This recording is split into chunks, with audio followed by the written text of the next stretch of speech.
Hi guys and welcome back. This week I want to talk more about finances. A lot of you guys requested it and that's awesome. So here we go. We already talked about how to set a budget and I'll link that video up here so you can check it out if you haven't already.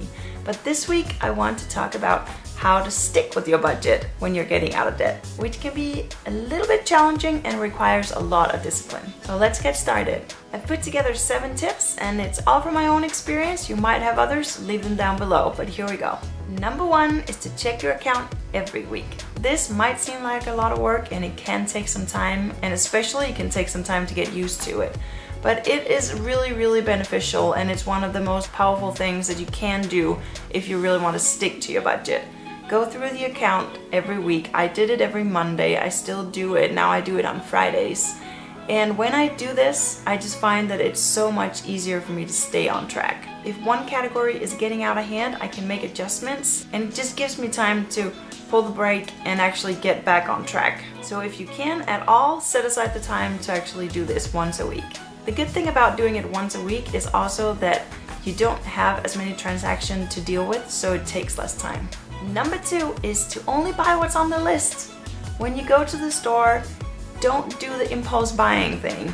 Make a list before you go, write everything down that you need, and then get that and not everything else that just looks good. Or it might be on sale, because if it's food that you didn't need for any dishes during that week, then you'll probably just waste it anyway if you're anything like me, which I hope you're not. But it's also a really good idea to stay away from the stores as much as possible. This might seem a little boring, but even the grocery store, try to go only once or twice a week, because every time you go, there's a risk of impulse buying. Number 3 is to try one of the challenges out there. So I did the Project 333. It's about your wardrobe, and I'll link that video up here as well. And you can also try and do the 100 thing challenge. It's fun to do the challenges and it will motivate you to not spend money and stick to the challenge. So it's a fun way to try and limit your purchases. Number 4 is to know exactly what you can spend on something.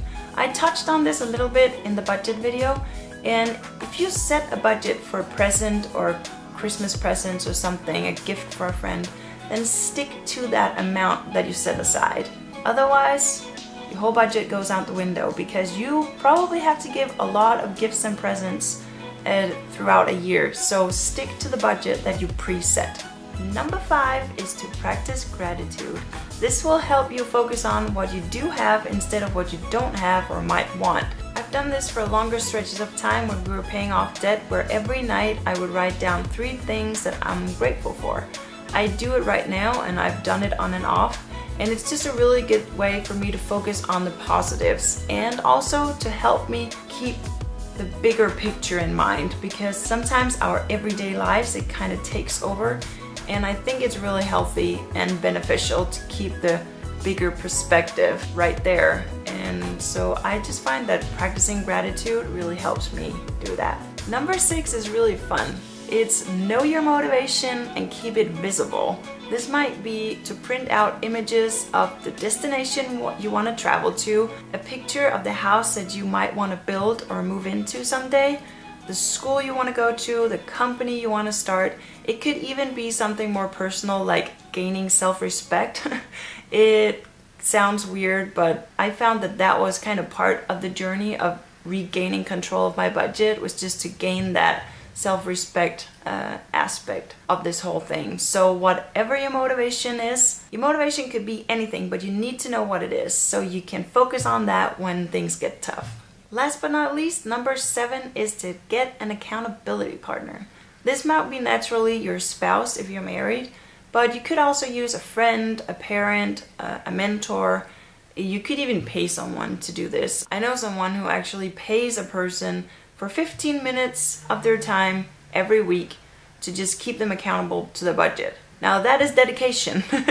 You don't have to go out and pay someone, but having someone to talk to about your finances, who knows what you're going through and who can encourage you when it gets kind of rough, that is really a benefit. So I highly recommend crossing over that taboo thing of not talking about money. If you talk about money, it's actually a lot easier and it just makes the whole journey a lot more enjoyable and fun. So I really encourage you to go out and find someone who will keep you accountable and be like, why did you buy that extra pair of shoes? Or why did you get a new iPhone?